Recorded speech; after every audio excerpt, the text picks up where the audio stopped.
Hey guys, Mr. Zern here. Welcome back. Got another Python lesson for you. A couple new ideas and concepts to show you. And of course, we're going to start with just a little bit of review. So, real simple here, just declaring a variable. All right, so we've seen this hopefully scores of time now. So I'm just going to do something simple. X equals input, right? And then I'm going to say pick a number. All right, nothing too tooth shattering there. If we played, of course, it's just going to say pick a number. I could type something in there and really nothing happens. Now, for those of you who are really paying attention, you probably have already spotted like what's wrong. You're like, oh, he can enter a number, but it's not going to be stored as an integer. And you are correct. And so let's just kind of demonstrate that idea and say, hey, print. And if I said, print X and run it, it's going to, I'll say 5, and it puts a 5 there. All right, well, let's try and do something with that. I'm going to say, how about +1? And if I put in a 5, right, if I hit 5 and hit enter, we would expect to see a 6 there. But instead, I get a giant error message. And what it's saying is, hey, I can't, in this case, it's thinking, since X is a string, it's thinking I want to concatenate. And it's like, hey, I can't concatenate a string and an integer together. That's not going to work. So let me just hash something out here and add a note. So this doesn't work because X is a string. All right, so that's not going to work. All right, well, let me just put a hashtag there so that doesn't run, because it's just going to throw an error message at us every time.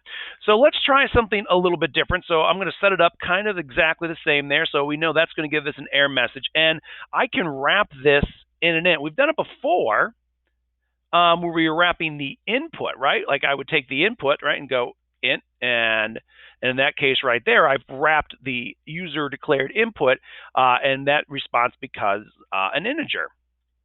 Just get rid of that. Okay, here we've kind of done that same thing. So let's run this again, pick a number, I'll say 5, and let's see if it does in fact print 6 this time. Boom, 6 appears. And so that does work. And so here we've got this new idea, and so this works. All right, so this works because we have converted it into an integer. Oops, and the problem is I don't have a hashtag there. There we go. So this works because we converted it into an integer. So Python goes like, oh, okay, I understand. So this is kind of a new idea, and we could flip it the other way as well. I mean, instead of wrapping it in an integer, we could wrap something in a string, and it would look something like that, str, parentheses, and then the thing that I want to change. I'm going to get rid of that because that's just going to cause nothing but problems there. All right, so kind of a new idea there, which is kind of neat, and some of you may have just kind of be able to come to that naturally, just knowing what you know. So let's declare another variable here. So declaring a variable, nothing too earth-shattering, and I'll do a name. So name equals input, and I'll say, hey, what's your name? All right, notice got a nice little space after our question mark, so it's going to ask us that person's name there. And let's take it a step further here, and I'm going to declare another variable, and I'm going to say, hey, number, and then I'm going to wrap this response in an integer because I'm going to be looking for it. And we were trying to do this the other day, a few of you, when you were saying, hey, this won't work.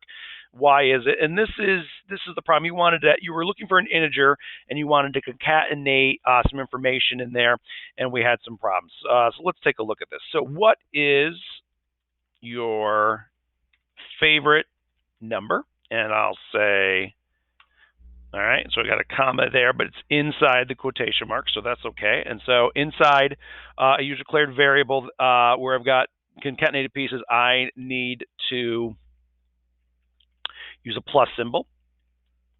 All right, so there we go. So here we're saying, hey, number equals integer input. What is your favorite number? All right, so let's run it and see if we get an error message. I'll just pick 5.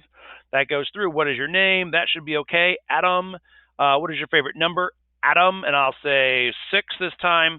And okay, nothing happens. That's good. So no error messages. It's storing that solution. It just isn't doing anything with it. So we did this before in some previous lessons, and this worked there. So that's great. So number equals, wrap in an integer there, input, what is your favorite number? Adam. And so we've kind of concatenated those together, and it's now storing 6 because I've written it in there. All right, so let's kind of review, let's kind of build on that. Let's just add another note there. So again, this was mostly review there. It should have been nothing too new. So declaring a variable that is being stored as an integer. All right, so again, nothing new there. That should be hopefully review. Okay, let's start to build on it some more. And here we're going to have something new. All right, so we're going to see converting an integer into a string, kind of flipping what we saw earlier. All right, so I'm going to say x equals, and I'm going to say integer, and I'm going to say input. And so we're going to, whatever we input into this user declared variable is going to be stored as an integer. And so I'm going to say name plus, and so it's going to say, hey, Adam, it's going to ask me a question. And we'll I'm going to add a comma there and say, what do you get if you subtract 1 from, all right, and we'll say, we got the quotation mark there. That's good. And so I'm going to add a plus symbol. And we would normally want to write it like this. And let me just get all the little pieces in there, so many little bits, and we'll take a look. All right, so we would normally in the past, we would have written it like this. So, hey, x equals, wrap it in an integer, okay, input, name, what do you get if you subtract 1 from number? So ideally, I'm looking for it to say, Adam, what do you get if you subtract 1 from the number 6, all right, from 6 there, and obviously, it's looking for a response of 5. Now I'll run it, and I'm going to get an error message. So enter a number. I'll say 5. We can see, what is your name, Adam? What is your favorite number, Adam? I'll say 42, and it explodes, right? And so the bottom line, it's like, okay, I can't do it because this is fine, name is fine, but the problem here we're having is here, that number is an integer and not a string. And so we can fix that just by wrapping that in a string, okay? So Python will stop thinking of the number there, that variable. It'll stop thinking of it as an integer, but as a string. So let's run it again. So pick a number. 5. What is your name, Adam? Or what is your name? I'll type Adam. What is your favorite number, Adam? I'll say 42. All right, Adam, what do you get if you subtract 1 from 42? And and so I can type that in there. If I slide this over a little bit, we can see, it's going to be grouchy. It won't run it fixed, so I rewrite it. Obviously, I'm going to say 41. Now, nothing's really going to happen. It's not checking it or storing it or anything. But we can see, we can get it to work by adding that string there. All right, so I'm just going to add a little line break there in the code, and we'll continue. All right, I'm just going to declare a variable, and it could be something as simple as that. So y equals 0. So we're just declaring a variable, and we're going to kind of see something new here. So just one more new little thing, and this is setting up a while loop with an incremental counter. All right, so we've used, in the previous lesson we had balance, and we were adding to balance, or we were subtracting from balance, and so really that's all this incremental counter is. And so I'm going to say while x is greater than y, name equals input. Please type your name.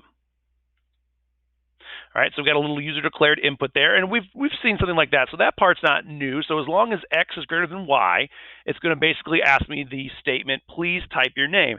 Now, if we got in that while loop and ran it like this, there'd be no way to ever leave the while loop because x, would always be greater than y, unless, So let's add something here. So I'm going to say y equals. So we did this before. Remember, we had balance equals balance, minus spend. And so here I've got y equals y plus 1.